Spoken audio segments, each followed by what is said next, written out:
Meirihluti stjórnskipunar- og eftirlitsnefndar Alþingis leggur til að kosið verði tillögu stjórnlagaráðs að nýrri stjórnarskrá samhliða forsetakosningum í júní.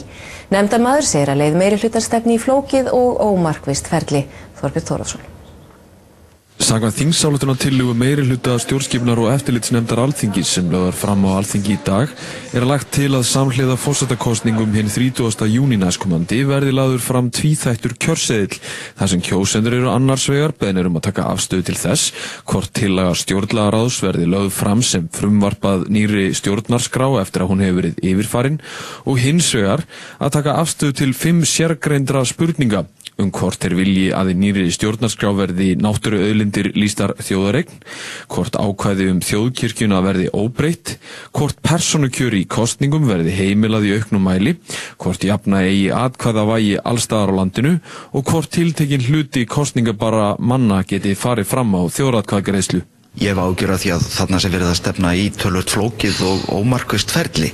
Í fyrsta lagi þá held ég að það sé ákveðin áhætta fólkinni því að hafa svona þjóðaratkvæðagreiðslu samhliða forsetakosningum vegna þess að það veit enginn hvernig samspil þessara tveggja kosninga verður. Ég hef engar ágjör af því, það eins og þú sérðu þá ekkert spurt þarna neitt sérstaklega út í forsetaembættið en það verður forseti kjörið samkvæmt þeirri stjórnarskrá sem núna í gildi og nei, ég hef engan ugg í brjósti með það. Síðan galli líka að mínu mati að kjósa bæði tillögur stjórnlagaráðs og tiltekin atriði vegna þess að það getur í ákveðnum tilvikum leitt til mótsagnakenndra niðurstaðna. Við vorum búin að segja að við ætlum að fara fram með tillögur stjórnlagaráðsins í þjóðaratkvæði. En hins vegar vitum við að það getur verið einhver ákveðin atriði í þeim tillögum sem að fólk hreinlega sættir sig ekki við. Og þá getur það hins vegar verið að það vilji greiða tillögunum atkvæði sitt en leggja áherslu á sín sérstöku sjónarmið í spurningunum. Það verður óskýrt hvað fólk að kjósa í þjóðaratkvæðagreiðslu nýja stjórnarskrá að mati þingmanns Sjálfstæðisflokksins. Hægt sé að niðurstaðan verði mótsagnakennd.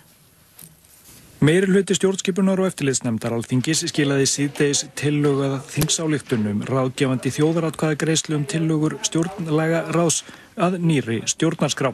Þar lögð fram eftirfarandi spurning í kosningunum sem fara eiga fram samhliða næstu forsetakosningum. Viltu að tillaga stjórnlagaráðs verði lögð fram sem frumvarp að nýrri stjórnarskrá eftir að hún hefur verið yfirfarin með tilliti til laga og alþjóðasamninga. Þannig að það eiga eftir að verða töluverða breytingar á þessu plaggi hvort sem niðurstaðan í þjóðaratkvæðagreiðslunni verður já eða nei og það auðvitað mjög óskýrt þá hvað fólk raunverulega að kjósa.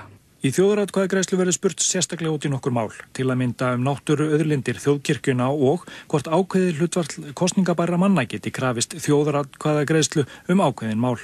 Og við veltum fyrir okkur hvort að það geti leitt til mótsagnakenndra niðurstaðna. Það má segja að í heildina verður ferlið fyrir vikið dálítið ruglingslegt, margbrotið og menn fá svigrúm til þess að túlka hlutina ansi vítt og breytt hver með sínum hætti.